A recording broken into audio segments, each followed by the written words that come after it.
Merci aux courageux qui sont encore là en fin de journée. Donc, c'est une présentation à deux voix que je vais vous présenter. Donc, Miel Dupont, je travaille à l'Institut Pasteur avec Nadège Rossi, qui est la chef de programme WMP. Et donc, on va vous parler du déploiement d'une méthode innovante de lutte contre la dengue en Nouvelle-Calédonie. Alors, juste un bref rappel, parce que vous savez tous ce que c'est que la dengue. Donc, c'est une maladie qui est transmise par un virus. Il y a 4 sérotypes de dengue, donc vous pouvez faire 4 fois la dengue dans votre vie. Et 380 millions de personnes sont affectées par la dengue dans le monde, tous les ans. Parmi toutes ces formes, certains patients vont faire des formes sévères, donc environ 500 000, caractérisées par des fluides plasmatiques, des saignements, des teintes organiques. Et parmi ces 500 000, on a environ 20 000 décès qui sont recensés tous les ans. La dengue est donc un problème de santé publique majeur, avec 3,9 milliards de personnes qui sont exposées dans 128 pays. Et la Calédonie ne fait pas exception. Cette maladie est régulièrement à la une des nouvelles calédoniennes, des journaux. Pourquoi ? Parce qu'on a des épidémies depuis de nombreuses années en Nouvelle-Calédonie, dont des épidémies depuis plus de 50 ans.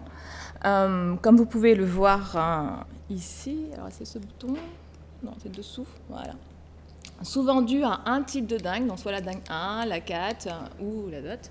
Mais ce qu'on a observé ces 15 dernières années, c'est qu'il y avait un changement de ce profil épidémiologique avec une circulation de la dengue ininterrompue, donc même en saison fraîche, même entre deux épidémies, on a des cas de dengue maintenant, et aussi avec de multiples sérotypes de dengue qui circulaient, voire même d'autres arbovirus comme le chikungunya ou le Zika. Donc on a une évolution du profil qui était plus avant épidémique et qui tend maintenant vers un endémo-épidémisme.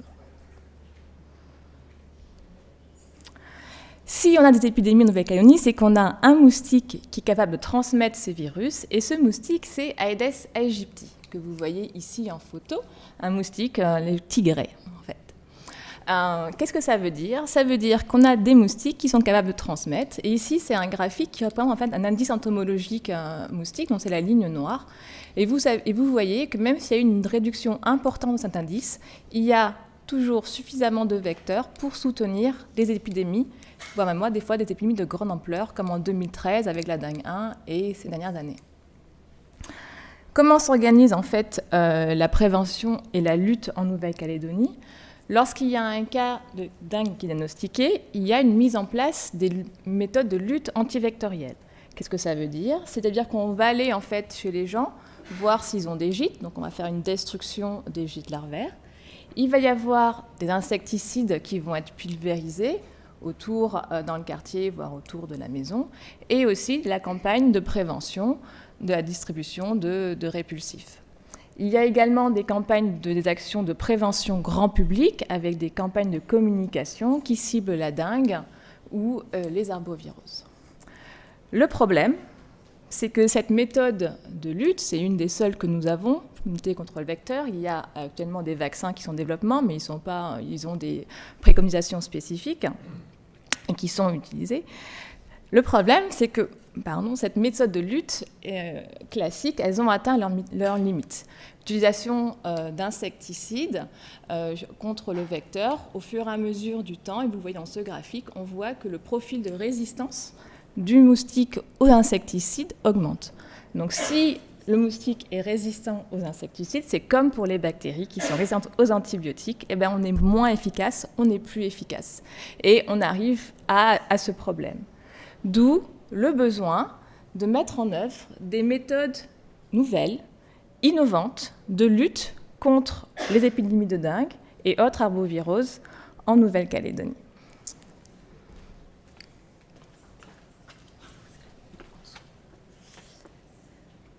Bonjour, donc Nadège Rossi, responsable du World Mosquito Programme en Nouvelle-Calédonie. Et donc c'est justement cette nouvelle méthode innovante, donc le World Mosquito Programme, qui est arrivé en Nouvelle-Calédonie et plus particulièrement à Nouméa sous l'impulsion de 4 acteurs.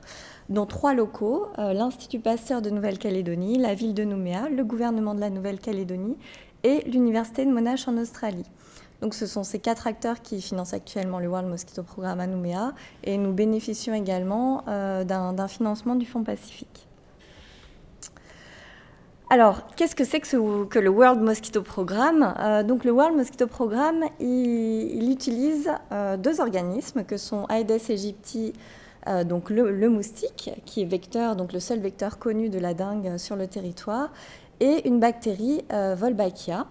Alors, ce qui est intéressant dans cette méthode, c'est que quand on associe Aedes aegypti et Wolbachia, à ce moment-là, le moustique qui porte la bactérie Wolbachia n'est plus en mesure de transmettre la dengue, le Zika, le chikungunya et la fièvre jaune. Alors, ce qui est intéressant, effectivement, c'est qu'on a donc une méthode qui est disponible pour le seul vecteur connu sur le territoire, et on a cette bactérie Wolbachia qui est déjà présente sur le territoire, qui est d'ailleurs déjà présente dans d'autres espèces de moustiques sur le territoire. Elle est très répandue chez les insectes, puisqu'elle est présente dans 60% des espèces d'insectes, et elle se transmet de génération en génération. Donc une fois que la méthode est mise en place, elle perdure naturellement. Alors comment on met ça en œuvre de façon opérationnelle? Donc on a organisé des lâchers de moustiques, des moustiques qui portent la bactérie Wolbachia. Et donc, petit à petit, par reproduction, cette bactérie va prendre de l'ampleur dans la population de moustiques. Et petit à petit, nous aurons des moustiques majoritairement porteurs de la bactérie. Alors, comment ça se passe concrètement dans la population? On va faire un petit zoom sur les différents types de reproduction qu'on peut avoir. Alors, on va avoir plusieurs cas. Alors évidemment, vous aurez le cas qui n'est pas présenté ici, qui est la reproduction entre 2 moustiques qui ne portent pas la bactérie Wolbachia et qui vont donc continuer à produire des moustiques non porteurs de la bactérie. Mais là, ce qui nous intéresse en particulier, ce sont les reproductions croisées entre les moustiques porteurs de la bactérie et les moustiques non porteurs de la bactérie. Ce qui est intéressant avec Wolbachia, c'est qu'elle a une stratégie, elle va orienter, on va dire, la reproduction de façon à ce qu'elle soit favorisée dans les générations suivantes. On l'a vu, la bactérie donc, se transmet par la voie maternelle. Donc si un mâle porteur de Wolbachia, donc ce que vous avez, pardon, je ne sais pas ce qui s'est passé, voilà, donc si un mâle, porteur de la bactérie Wolbachia, ici, je vais pas y arriver, ici, voilà, croise avec une femelle qui n'est pas porteuse de la bactérie Wolbachia, elle va donc pondre des œufs, mais ces œufs ne vont pas être viables. Donc en fait, le croisement qui aurait pu être fait, je vais arrêter de toucher ça. Hop. Je suis désolée. Non. Ah si, pardon. Je vais arrêter. Donc le croisement qui aurait pu favoriser des moustiques non porteurs de la bactérie ne va pas pouvoir se faire. Et à l'inverse, on va avoir donc un croisement, je vais arrêter d'utiliser d'accord. Vraiment, ça ne fonctionne pas, je suis désolée. Voilà. Et je vais le poser.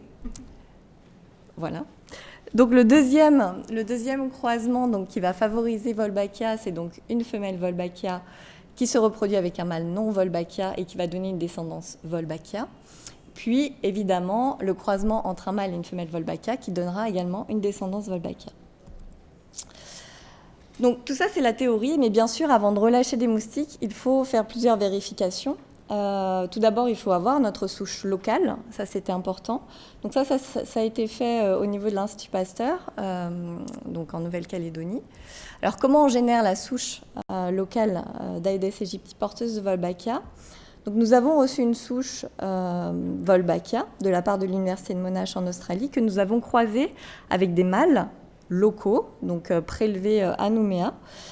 Et donc nous avons hérité de la descendance qui portait la bactérie et qui portait déjà la moitié du patrimoine génétique de Nouméa.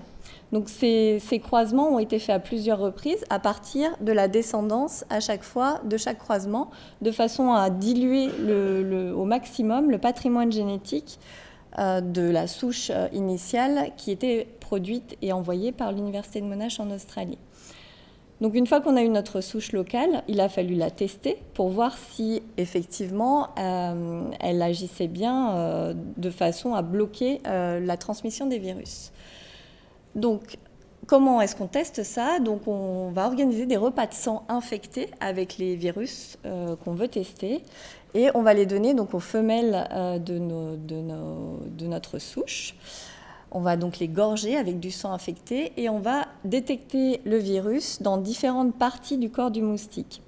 On va d'abord détecter dans le corps du moustique, donc c'est l'étape numéro 2, pour voir si effectivement le repas de sang a infecté le moustique. Puis on va ensuite analyser la tête et la salive du moustique. Alors la tête pour voir si le virus s'est disséminé dans le corps du moustique, puis la salive pour voir si le moustique potentiellement transmet le virus testé. Donc là, je vais vous montrer les résultats des étapes 2 et 4. Donc nous avons testé ça sur les virus du chikungunya, de la dengue de type 2 et du Zika. Donc vous avez en bleu foncé donc les moustiques qui sont non porteurs de la bactérie Wolbachia. Et après 14 jours après le repas de sang, on détecte une infection de tous nos moustiques non porteurs de la bactérie Wolbachia, que ce soit pour le chikungunya, le Zika et la dengue. Donc là, on a une infection dans tous nos moustiques. Par contre, quand on regarde l'infection dans les moustiques porteurs de la bactérie Wolbachia, on ne détecte aucun moustique qui a été infecté par le chikungunya et on détecte des moustiques infectés par la dengue 2 et le Zika, mais dans des proportions beaucoup plus faibles. Quand on regarde maintenant l'aspect transmission, donc là, pareil, on retrouve une transmission chez les moustiques qui ne portent pas la bactérie Wolbachia. Par contre, pour les moustiques qui portent la bactérie Wolbachia, on ne retrouve aucune transmission, que ce soit pour le chikungunya, la dengue 2 et le Zika. Donc ce sont de très bons résultats obtenus en laboratoire et qui feront d'ailleurs l'objet d'une publication dans peu de temps. Ensuite, il a fallu tester la souche locale. Alors on a testé la transmission. On voulait aussi tester le fait que la bactérie Wolbachia se transmettait bien de génération en génération et surtout que lorsqu'on avait un croisement mâle Wolbachia, femelle non Wolbachia, on avait effectivement une descendance qui n'était pas viable. Donc ça, on l'a effectivement vérifié en laboratoire et on a aussi vérifié et obtenu comme résultat que 97 à 100% de nos croisements avec des femelles Wolbachia aboutissaient à une génération complète de moustiques porteuses de Wolbachia.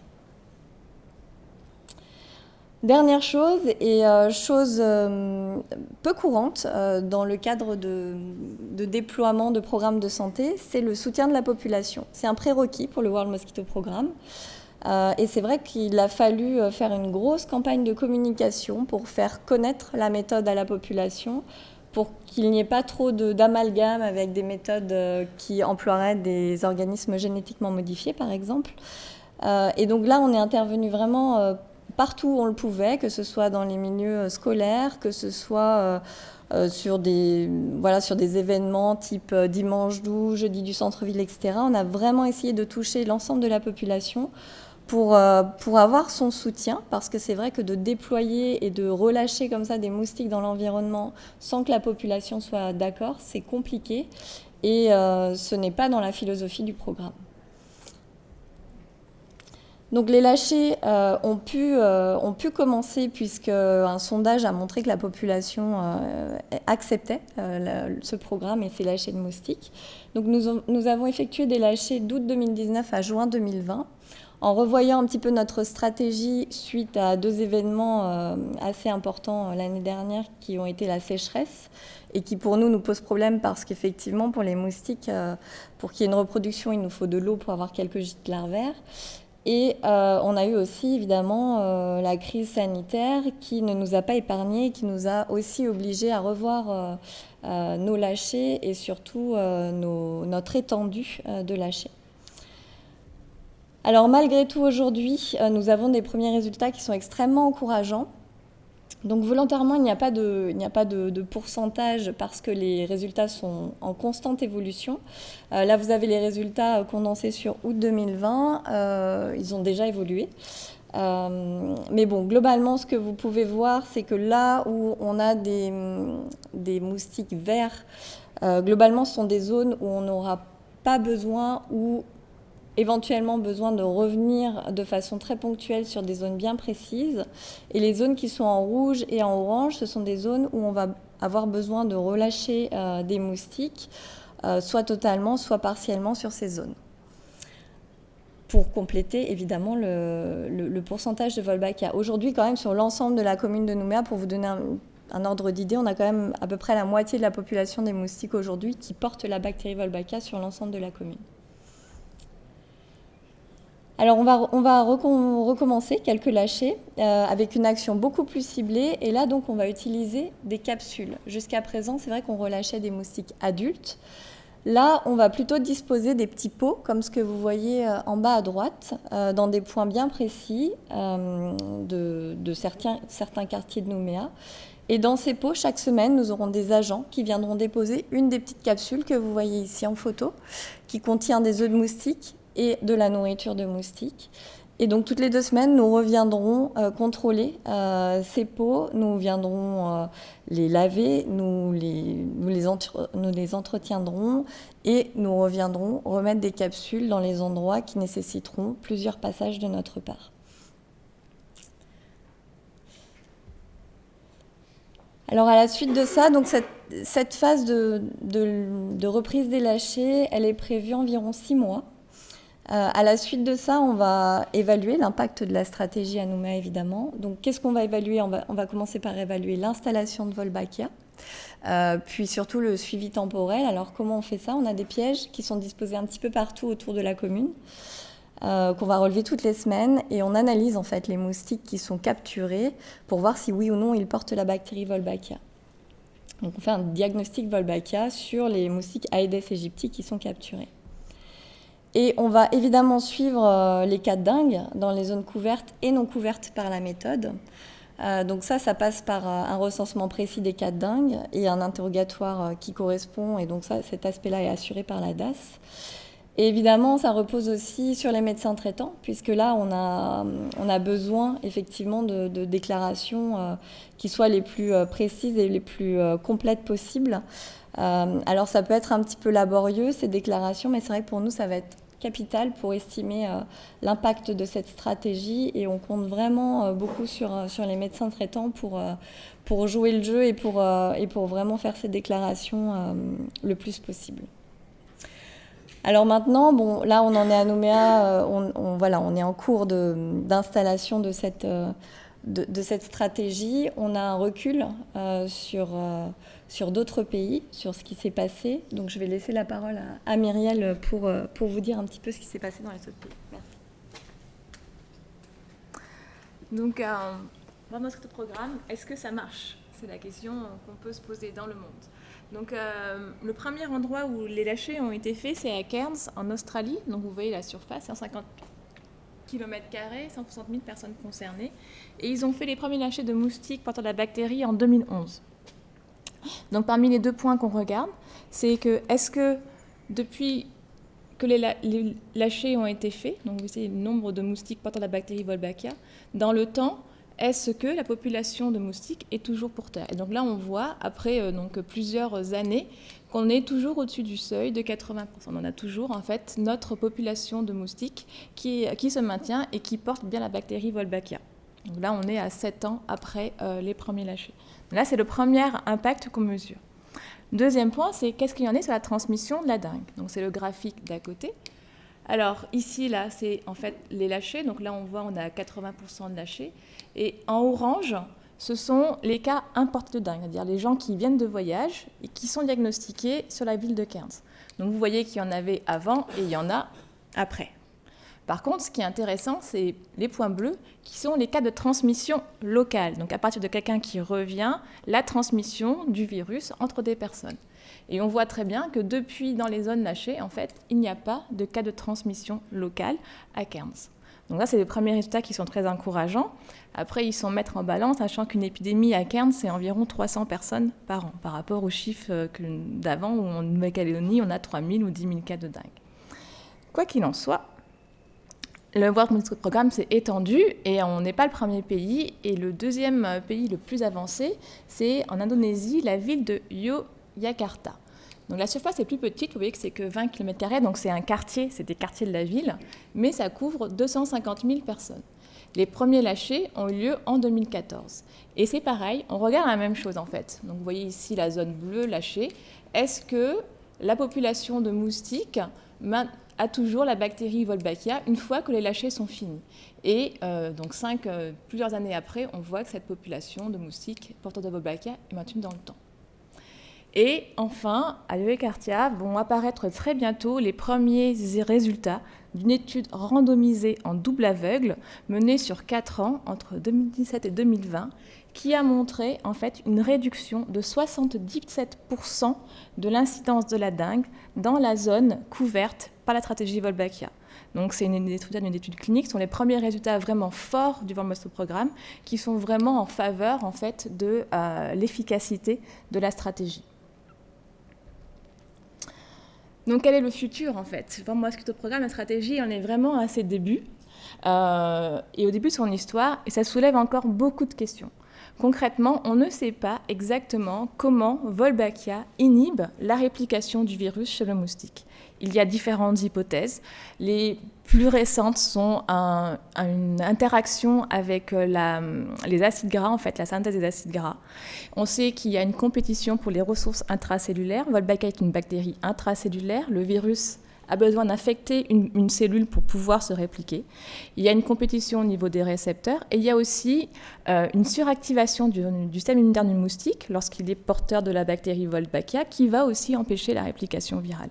Donc en tout cas, ce qui est sûr, c'est que c'est multifactoriel. Il n'y a pas un seul mécanisme d'action. Et ensuite, la deuxième question, c'est comment est-ce que la stratégie va évoluer dans le futur? Est-ce qu'il est possible qu'il y ait une évolution entre Wolbachia et Aedes, ou voire même une évolution entre Wolbachia et le virus de la dengue? Et nous, à l'Institut Pasteur, on essaie de se poser la question suivante et d'essayer de répondre à celle-là. Est-ce que le virus de la dengue va avoir la capacité d'évoluer au contact de la bactérie Wolbachia? Et donc, on a un projet qui s'appelle Denvolution, qui est financé par l'Agence nationale de la recherche, qui a commencé en début d'année et qui va mesurer en fait les impacts, essayer en tout cas de mesurer, s'il y a lieu, les impacts de cette évolution génétique virale sur le profil épidémiologique. Et donc, on va essayer de voir en fait si le virus de la dengue est capable d'échapper à la pression de sélection et si cet échappement, il est maintenu au fil du temps, et s'il y a une évolution virale pour dire, ben oui, est-ce que ça va marcher ou pas, ou si en effet il n'est pas capable d'évoluer et qu'il va complètement en fait être perdu par la bactérie Wolbachia. Donc c'était un projet par l'Institut Pasteur de Nouvelle-Calédonie, avec l'Institut Pasteur, l'IRD, le World Mosquito Programme, le gouvernement de la Nouvelle-Calédonie, le CHT et le Monash. Et donc j'espère rendez-vous dans 2 ans pour la prochaine journée médicale calédonienne pour vous parler de nos premiers résultats. Nous allons finir cette présentation par remercier en fait nos partenaires, donc le World Mosquito Programme, l'Institut Pasteur de Nouvelle-Calédonie, le gouvernement, la ville de Nouméa, ainsi que le Haut Commissariat et le CHT, et nos partenaires qui nous soutiennent aussi également en Nouvelle-Calédonie, comme EEC, OPT, les Eaux du Mont d'Or, et bien sûr toute la population de Nouméa et de Calédonie qui soutient ce projet. Merci.